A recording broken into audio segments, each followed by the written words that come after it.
Welcome back to the Go Slow to Go Fast Lifestyle Podcast. I'm your host, Kendra Chapman, and this is the space where we talk to fascinating people about how they go slow in a fast-paced world. Joining me today is Katharine Chestnut. Katharine works with people who have been holding it together for a long time, people who are very capable, busy, responsible, and driven, but quietly they're running on empty. And what I appreciate about her approach is that she doesn't talk about burnout or calm in an abstract way or with that fluffy self-care language. Instead, she talks about the moments that we all recognize: decision fatigue, constant tension, and pushing through when we're exhausted. And that feeling where we're productive on the outside, but depleted underneath. In this conversation, we talk about why willpower eventually stops working under stress, why so many high-functioning people stay stuck in survival mode much longer than they realize, and how calm confidence is actually something that we can learn to build over time. I hope that you'll walk away from this episode like I did, with language for things that you may have been feeling but you couldn't quite name, and some simple tools that you can start using today. Let's get started. I just want to say thank you for agreeing to sit down with me on a Friday afternoon and just talk all things go slow. So if you don't mind just kind of walking us through how you go slow these days. These days, I go slow a lot of different ways, but I go fast also in a lot of different ways. I have two businesses, and so it's a constant, I own a co-working space. I'm also a mindfulness and meditation teacher and an author, working on my next book. So busy, right? It's kind of how I roll. But I also had to learn that I can't just go all the time without taking care of me. Mm-hmm. And I had to learn how to set boundaries for my own care. And when I had, I'm an empty nester now, but when my daughter was in the house, I had to start figuring out how to give myself time. I also used to travel a ton, and I'm almost 2 million miles on Delta. And I had to find places, and how that expresses itself now is through mindful journaling, at least a couple times a week. Mm-hmm. I also practice breath work at least a couple times, 2, 3, 4 times a day. If I can find a little moment where I'm transitioning from one task to another, rather than just blasting from one thing to the next, which is how I used to roll, I now stop. And if it's nice out like it is today, it's a beautiful day here, I'll go outside and I might just breathe for 3, 4, 5 minutes. Just breathe and then go to the next task. So finding those little moments, they don't have to be big. That was the other thing that I had to learn. I didn't have to go to the high Himalayas, Right. to go on a retreat to figure this out, because one, that wasn't going to happen. Mm-hmm. And two, I learned that little bits add up, they accumulate. And I always end my day with a sleep meditation. And if I wake up in the middle of the night, which I invariably do, Right. usually around between 3 and 4 o'clock, that's when that happens. Sometimes I can get right back to sleep. Frequently, my brain will start going. Like, what do I need to do tomorrow? Like, blah, blah, blah, la, la, la, la, la. And, and I will listen to another sleep meditation, which will, binds breath works and body scans and visualization and things like that, whatever I feel like that moment. And I will do that, and I'll be able to get back to sleep 99% of the time. Mm-hmm. Yeah, I like that you've shared your practices in a way that it's like, this didn't just all of a sudden come to me. I've had to work on this, and acquire these skills. And I'm still, like I might have a sleep meditation when I first fall asleep, but I might have to do it again when I wake up again in the middle of the night. And, women in midlife, that's kind of reality for us, right? We either have a hard time falling asleep or staying asleep these days. And that's normal for most of us until I we figure out what works. Yeah, till we figure out Yeah. what works. I have a friend, because I have quite a few sleep meditations published, and I have a friend who owns a co-working business in South Carolina, and she says, "I can't listen to you." She Yeah. says, "It's too weird for you to be in my bedroom while I'm trying to sleep." I'm like, "Fair." Yeah, that's fair. But she listens to a sleep meditation too. She has 2 businesses as well, Hmm. so she's one of those, and she's constantly still taking care of her kids. So she's got more to deal with than I do at the moment. But, I had to learn it while I was in the middle of all of that. And Hmm. setting boundaries, Hmm. getting very clear about this is my time. And being okay with it, like not feeling guilty, right? Right. And I felt like when my daughter was younger, I felt like I was setting a model for her to be Hmm. able to take care of herself as she got older. So she would be able to set boundaries, Hmm. because Yeah. frequently a boundary doesn't mean that we're withdrawing from the world. It just means that we're taking a moment Hmm. to just be Yeah. us, whatever that means. Right. And, a lot of people are afraid sometimes. I know I was. Initially, I felt like, oh, if I'm meditating and I'm too zen, then I'm not going to be Miss Corporate Kick Ass Hmm. Like anymore. both can't be true, right? Right. Hmm.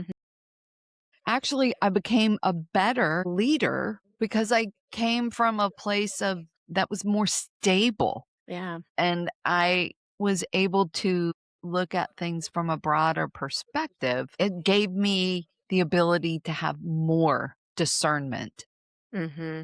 as Hmm. I was, we have this thing that like busyness means productivity. And some, Yeah. the universe I have also found is if you don't make the time, the universe is going to give it to you, whether you want Hmm. it or not.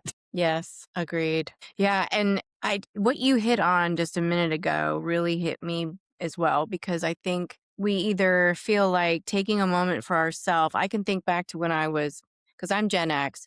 I can think back to a time when the Palmolive commercials were on, or Calgon, Take Me Away, and it was always moms who were at home and it was like you already had this kind of idea that, busyness looked this way. And so if you're not doing that, then you can't have a moment to yourself. And it's just so interesting. And then the moment to yourself is either in a bath or washing dishes. That was it. Right. Or a manicure.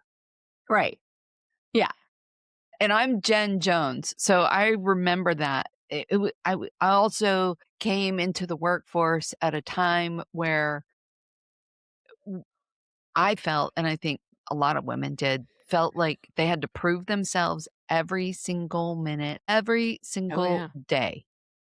And there's no crying in business, and you have to be No. unemotional, and you have to be on, and you have to do extra Yeah. to prove that you deserve to be where you are. Mm-hmm. And it was exhausting. Yes. Yes. I can only imagine how exhausting because later it seemed like for me coming in, it was just you had to be on all the time. And that was kind of my struggle of knowing when to cut it off and take my time. I Yeah. remember being at a conference, and I was working towards a certification, and the conference was 4 days long, and it was once a year, and you had to have 16 classes and then an exam and then a thesis, and then it was a lot. But I remember sitting at a lunch on a Thursday after we'd been there all day Sunday, Monday, Tuesday, Wednesday, Thursday morning, taking classes and learning. And I remember sitting at this table and everybody's talking about the things that they've learned, which are great and exciting. Hmm. And I just remember going, can we talk about anything else Yeah. except marketing? Right. Can we talk about our dogs and our cats and our kids and our gardens? Can we talk about anything else but this right now? I need a Yeah. break. And there always needs to be somebody in that conversation to bring it out of work. So it's helpful to have that person in the group. I remember somebody going, "Oh, thank God you said that." Right. But, it's like, what is that? The one, why do you think busy people feel like they can't take a moment just to have fun or set boundaries or do the self care? Like, what is the stereotype or stigma, I guess, stigma around all? Well, I think again, I think it comes back to if we're busy, we're being productive. Mm-hmm. And we equate busyness with productivity. So if I'm busy doing something, doing a RFP presentation or whatever it happens to be during the day in a boardroom, and then I get home at night and I have to feed my daughter in 40 minutes before I drive her to dance or choir or whatever. So I'm busy. And then she says, "Mom, I have to take cookies to school tomorrow." So then you come home and you're making cookies and you're doing it. Mm-hmm. You're super badass because you're doing it. And then you fall in the bed. Right. But there's this satisfaction, weirdly satisfying that, right, I got all of this done. Look at me Mm-hmm. go. Right. And then I'm going to get up and do it all over again tomorrow. Yep. And we wonder why we're tired. Yeah. And I'm Yeah. not saying that you should stop doing those things, but like I said, finding the little slivers of time for you, Mm-hmm. that was how I started. I didn't start by burning down the house and Right. quitting a job that I loved doing because Mm-hmm. I did like doing it. I did get a lot of satisfaction from what I was doing, but I realized that I had to change how I showed up for me Mm-hmm. inside all of that. Right. The emotional shift was what came first. Mm-hmm. And then I eventually shifted my career and I'm doing what I am now. But the same is kind of true of how I came to be a meditation and mindfulness teacher and author. I was doing all of those things for me. And I thought, I'm not the only one. Mm-mm. No, that needs it, needs to add that into their life. Yeah. So, knowing that you've shifted into this work more fully and really putting that forward out into the world, are you seeing that more and more professionals are having a hard time with the idea of self care? Because that's kind of your niche. Like you work with people that think self care is a luxury and maybe not something for them, but you're really showing them that it's helpful. There's benefits to this. Like, are you getting pushback or do you just kind of show people the practical ways to I build it don't, in? I think there's more people that are realizing this, Hmm.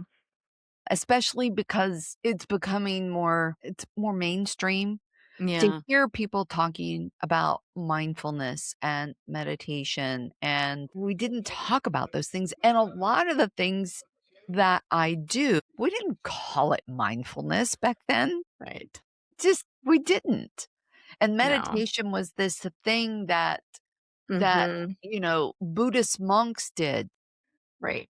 And, I remember trying to do it over and over for years, in my 30s and in my 40s, and I'm trying to meditate. And I had the misconception that I had to sit a certain way and I had to empty my mind. And Hmm.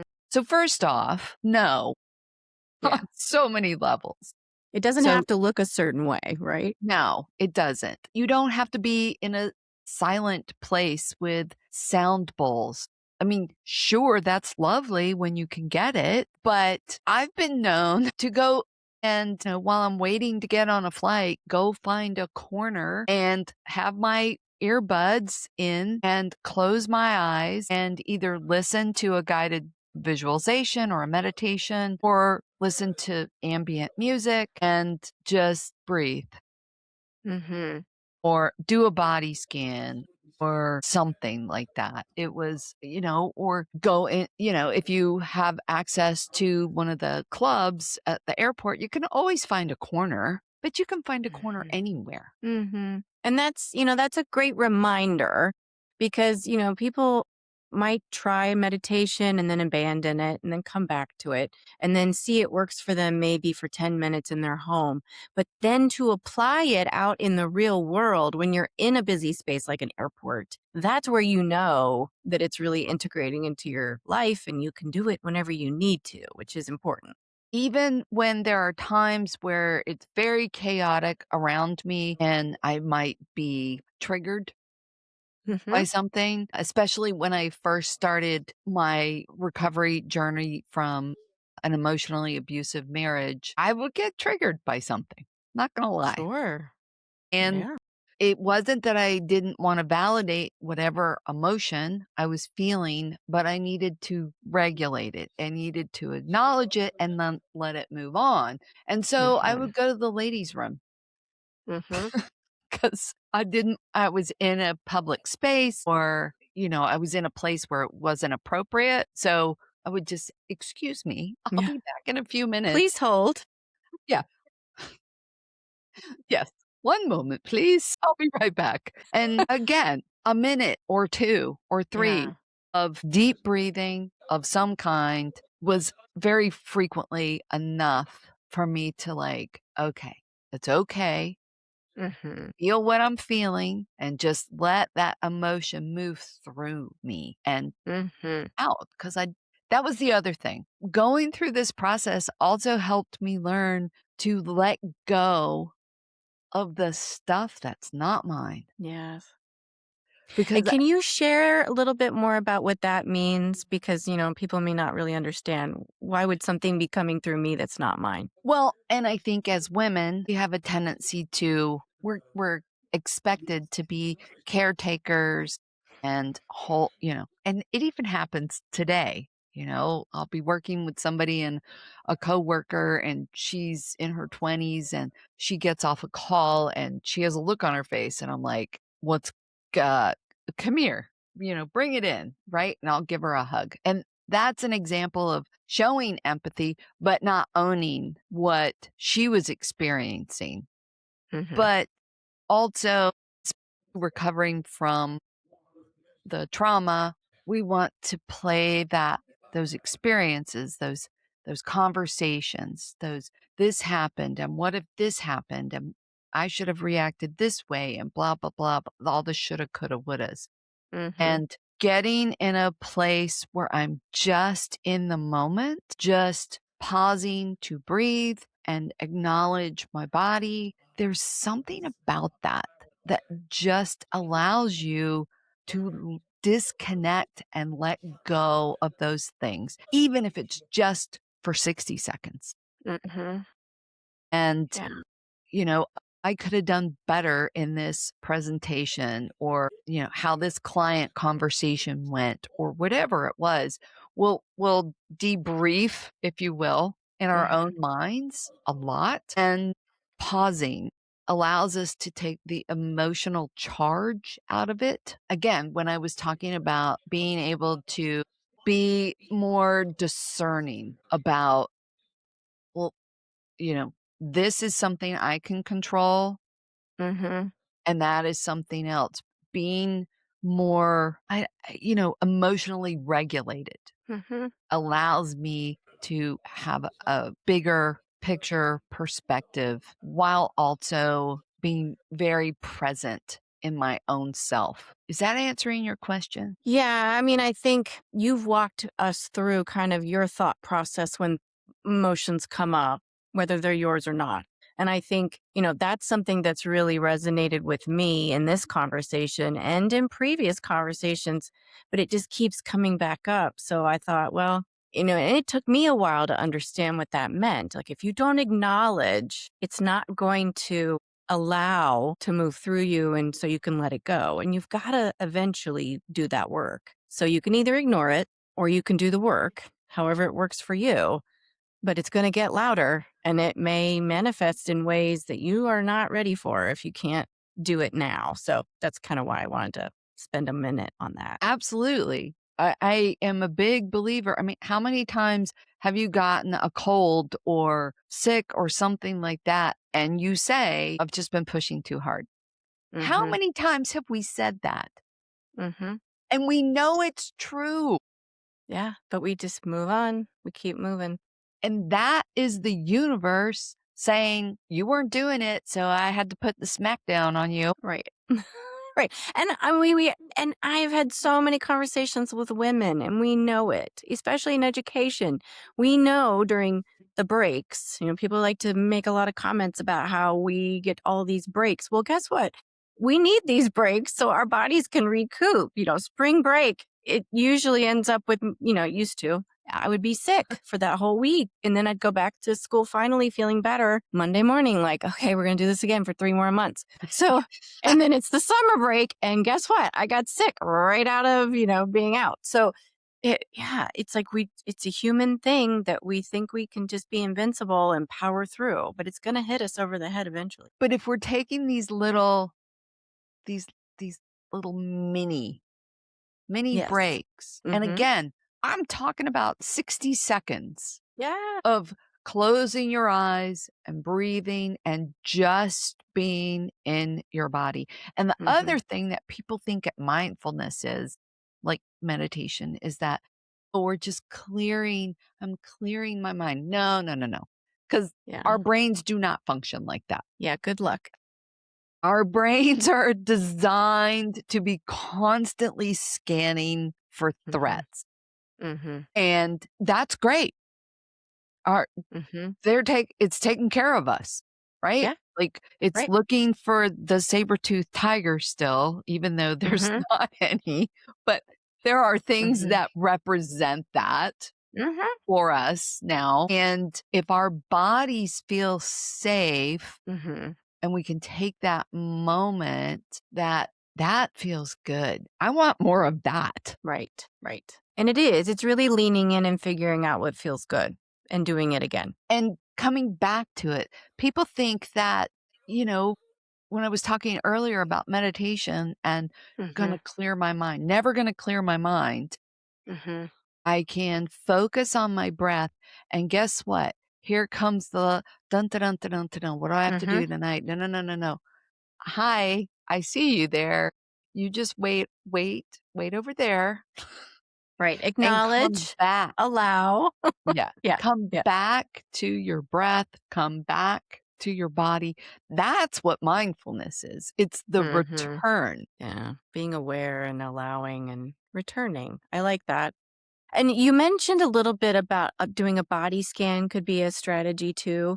There might be some people out there who don't know what that is, and they may have listened to a meditation and they may have gone through a body scan, but they didn't understand what that was and what the benefits are. So, can you just kind of touch on that for a minute? Absolutely. Body scans are one of my favorites. That and breath work. Actually, I like Mm, there's so many things, but a body scan is, if you're breathing and breath, we can take for granted because we do it constantly. But a body scan focuses your thoughts on different parts of the body. So it's giving your mind something to do other mm, than breathe in and breathe out. Breathe in, right? Because sometimes that's not enough. yeah, Sometimes we need something else to focus on.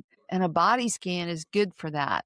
And you can either start at the top of your head or you can start with your toes. And, I kind of mix it up. I tend to start with my feet mm-hmm, and just focus my attention. And I usually close my eyes because that removes all the visual distractions that I might have. I've done this on an airplane so many times. mm-hmm, Start with my feet. How do what am I sensing in my feet? Are they hot? Are they cold? How do they feel in my shoes? How do my ankles feel? So moving up slowly. How do my calves feel? My knees and mm-hmm, my thighs and my hips, and moving up the body. And when I'm doing it, I frequently imagine a light shining on that part of my body. So by the time I get to the top of my head, there's this beautiful light that can it's like a flower over my head. And like I said, it gives your mind something to latch on to Mhm. other than your breath. Sometimes we need something else. Mhm. And it brings us very, very solidly into our bodies and grounds us in that moment. I am here. Mhm. And Do you again, have that's just a moment. do you have any suggestions for when somebody kinda comes across maybe a pain when they're doing their body scan, if they notice, a part of their body is a little achier today? Would you have anything to kind of say or think during that time? So, yes, I just had my hip replaced last year because I've been living a big life Mm, and I wore out one of my hips. And for 8 months, I was trying to do everything to heal this mhm, acupuncture and chiropractic and breathing, healing, and sending healing energy to eventually I figured out that I had to get it replaced. mm, And then afterwards, when it was healing, right, there's those little tinglies as the nerves are coming back together. mhm, And when I was feeling that, I would stroke that part of my body and say, thank you. mm, Thank you for healing me. Thank you for taking care of me. And even if it's just, my shoulder's a little sore today, just thank you. I mhm, appreciate thank you for letting me know that you need a little break. I appreciate that. So, and you don't have to say it out loud or anything like mhm. that. Or Yeah. just send attention and light. If I'm in a place where I can, I will just go, thank you. I Mhm. appreciate you. You take me from one place to the other, and I'm grateful. Yeah. Yeah. And like you said, you can do this in the airport, in the bathroom. You can do it right before you go to bed, when you wake up. I mean, there's lots of ways you can incorporate this into your day. I've been known to do it in between meetings, whether if they be in person or Zoom calls, just to give me a break Mm-hmm. because there's that transition. When I Mm-hmm. was talking about transitions, they can be physical transitions or they can be virtual transitions. Like so many of us are on Zoom. And if I have to go from one Zoom to another, I'm like, okay, before I get on that call, I just need to close my eyes and breathe, tell myself to be okay. Now I can go to the next. Mm-hmm.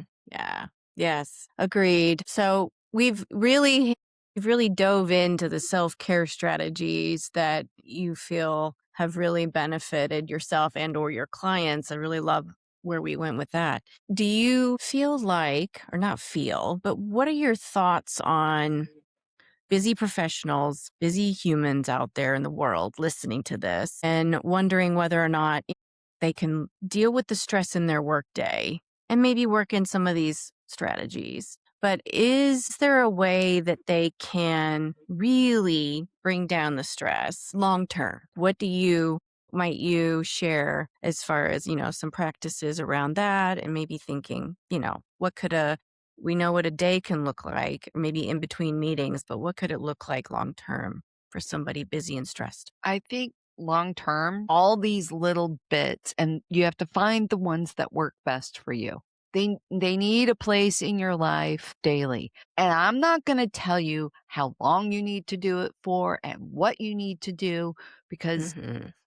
what was it a few years ago there was a big fad about like, oh, you have to get up in the morning and journal straight for stream of consciousness for I don't know, 30 minutes or an hour. And I'm like, who has time for that? Yeah. I'm not doing that. If I'm journaling sometimes for 5 minutes, Mhm. sometimes for 10. And I don't know what I'm going to journal about. Sometimes I have a issue that's coming up for me. I just want to just blah, blah, blah, whatever Mhm. comes out. But again, I'm not doing that every day. And I'm not doing it at the same time. I'm doing it as it fits in. Mm. So I'm it doesn't doing it have to be a regimented thing. It can no, be flexible. because I don't know about you, Mhm. but I like to think I'm a bit of a rebel. Mhm. And if somebody tries to tell me what to do, even if it's myself, Right. I'm going to rebel. And I think people who are busy and accomplished all feel that way. You can't tell me what to do, Mhm. Yeah. right? Right, right. So, I went searching for anything. When I first woke up from, especially the abusive marriage, I was like, okay, what were all the things that I was doing before that I was discouraged to do that made me feel Mhm. better about me? Mhm. Okay. And then what are some other things? I was trying everything under the sun, and I found the things that work for me today might not Mhm. work for me tomorrow, might not work for me in 30 days, but I might come back to it in 30 Mhm. days. So I feel like we have a toolbox, and every day I look in my toolbox and I go, what feels good today? And I pluck something out, Mm. whether it be breath work, a visualization, a body scan, journaling, going for a walk, Mhm. even if it's for 10 or 15 minutes, in the middle of the day. Okay. And not listening to a podcast and not that I don't love podcasts. I'm just saying Sure. when you need to disconnect, it's better to not. Not have the headphones in and just get out in nature. Yeah. To be present and to appreciate all the senses and Mhm. what do I smell and what is it what's what do I feel and what am I hearing? Yeah. Focusing on that. And again, I don't do that every day, Right. but Yeah. have that toolbox that you can pull from every day. Mhm. That's long term. Mhm. And the more you do those things, the more you're gonna want to do those things because 'cause you're Right. gonna feel good. Mhm. Yeah, and hopefully you'll take a moment to reflect when you're not feeling good and figure out what you can change. Yeah. So It's not you necessarily again, you're changing from here, Mhm. from inside. Externally, things will start to change Mhm. Yeah. because people Yeah. will look at you different too. Yeah. They Because will. you'll be more you can change, but the people around you might not, and they might be confused at first. Mm. And you kinda have to take them along for the ride. Mhm. Because your energy is gonna change too. Yeah. Absolutely, yes. Yeah. Yeah. Yeah. So and you talk about calm confidence. Can you explain your theory around that Yes. idea? That is about all these things we talk about allow us to be steadier, Mhm. more measured in our responses. So we're not reacting, we're responding, we're more regulated. People feel safer around us because we're pausing before we respond, potentially, whether that be in person or an email, whatever it happens to be.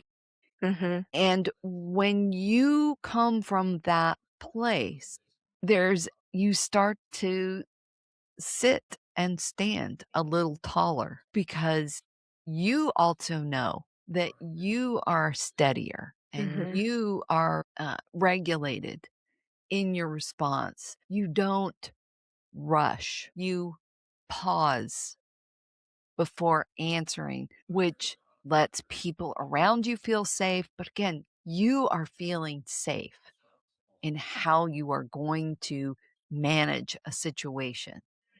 And that just naturally makes you sit a little taller. Yeah. I mean, talking about that energy kind of shift, if you practice that calm confidence, like you said, it is gonna help others feel safe, but I think it'll also maybe just help you on, with your day and the way it unfolds for you too, right? Because 'Cause you'll just change that trajectory. Instead of it being constant go, go, go, you'll find those moments to do those resets, like you said. Yes. There's nothing that will set me off, me personally, is when technology breaks Mm, and people are depending on me. yeah. for the technology. And I have to still I have to throttle myself back, like, something breaks and my immediate the internet's down, and then I'm like, "Okay, Mhm. don't run over there immediately. Just, okay, take a Yep. breath, figure out what's going on, let everybody know they trust me to fix it." But that is the one thing. I mean, Yeah. I own a co-working space. If there's no internet, nobody works. Mm. So you can Yeah. right? Yeah. That's like a immediate, but I have taught myself over the years to just, okay, me running around is not gonna fix it any quicker, Right. and it's Right. just gonna get everybody else all wound up, Mhm. and if Mhm. I can pause, okay, let's go through the list of what it could be. Mhm. Yeah. It's also better for me too. Yeah. But those are those moments in life that everybody's going to experience. And, we can make a choice. Do we want to come from it from a place of calm, confidence, like you say, or do we want to be reactionary and lose our you know what and ruin the rest of the day? We have a choice. And that energy spills over to Hmm. everybody around you. Yeah. I mean, it's like when you have kids. No, I mean, our kids are great at pushing our buttons. Hmm. They're and it's kind of their job. They're figuring out their own boundaries by Yeah. testing your right. Hmm. And, there were times where I would just, okay, we're not going to talk about this right now because you're pushing my buttons and I might say something that I will regret. So Hmm. let's revisit this in about 30 minutes when we both Hmm. have a chance to calm down. As a parent, again, you're setting that example and your child has more confidence in you Hmm. to be Yeah. fair. Yeah. And that helps you to be more confident as well. I Mhm. mean, those Yeah. situations happen all day, every day, and, Hmm. you know, you get to choose. Being aware that it's happening, that's the key. And I'm just gonna come back to the more you take these little moments in your day to come back and breathe and whatever, the more you do that, the more you're aware of when your brain starts to spiral Hmm. and you go, "Oh, I see you doing that. Time Right. to come back now. Thank you." Yes. Yeah. Yeah. And I mean, we're all human. We're all going to have these moments. So the more we can use our toolbox, the calmer we can be. 'Cause everything's easier then. Hmm. Hmm. But For us, it happens to me too. time. Yep, absolutely. So, Catherine, this has been a great conversation. And I know you have lots of information on your website and you have at least one book. Do you mind sharing your resources and where people can find out more about the work you do? Absolutely. I would say I started by publishing meditations. And so I have hundreds of meditations available on Insight Timer and YouTube. And I'm starting to upload them to Spotify as well. Nice. But I started with, and then I had been thinking about writing a book for 17 years and I finally did it. And it's about mindful journaling. And Nice. so my first book is called Inner Affirmations. You can get it on Amazon or Audible. And it comes, there are practical exercises through the book to walk you through the process of how I defined mindful journaling. And then I had people asking for more. So I published another one and I'm working on my next book right now. That's awesome. Okay. So that's amazing that you already have 2 books out, you're working on a 3rd, so that's great, and it's good feedback, if people are asking for more, that is definitely needed out in the world, so thank you for that. I was going to also add that if you're not sure which mindfulness practice is going to work for you today or tomorrow Mhm. or whatever, I also have a quiz on my website and you walk through it. It's pretty easy to go through And at the end of that, it tells you which mindfulness practice of 5, because there's a limit to how much I can put out on that one quiz, Mhm. but it's a place to start. And a lot of people find that, "Oh, I hadn't thought about doing that as a Mhm. mindfulness practice." So that's usually where I like to start with people is take the quiz, see what is working for you and go from there. Nice. That's great. It's a good place to start for people. So we'll make sure all of that's in the show notes. Do you have any final thoughts that you want to share with listeners and viewers before I let you go? I think the one thing to remember, and this was said to me many, many years ago, and it has stuck with me, is that whatever's going on in the moment, it is exactly right and perfect for you. And to just, okay, this might suck right now, or it might be great right now, but this is perfect right now. Yeah, let that sink in, people, because you need to hear that. And it may not make sense for you for a while, but if you come back and listen to this again and you hear that again, hopefully it will make sense. That's awesome. Well, thank you, Katharine. I appreciate you being here and thank you for your time. Thank you for having me. Well, that's it for today's show of the Go Slow to Go Fast Lifestyle Podcast. And what I appreciate about this conversation with Katharine is how practical and honest it was. So many people are doing their best, showing up every day, handling so much, and yet still feeling like there's something missing. It's not broken, just that life is just stretched too thin and it's for too long. One of the biggest takeaways for me from today's conversation was this: calm confidence isn't something that you're either born with or not. It's something that you can build without losing your ambition, your drive, or the job that you have, or even yourself, who you are. It's a conversation, it's something that you can build and you can maintain over a long period of time to continue to be successful in life. If this conversation resonated with you, maybe the next step isn't doing more, but noticing where you might be running on empty and trying one small shift that helps you feel a little steadier. So join me next time on Go Slow to Go Fast. And until then, remember, the light in me honors the light in you. And as you head into the rest of your week, let your light shine through. Go slow to go fast, and thanks for listening.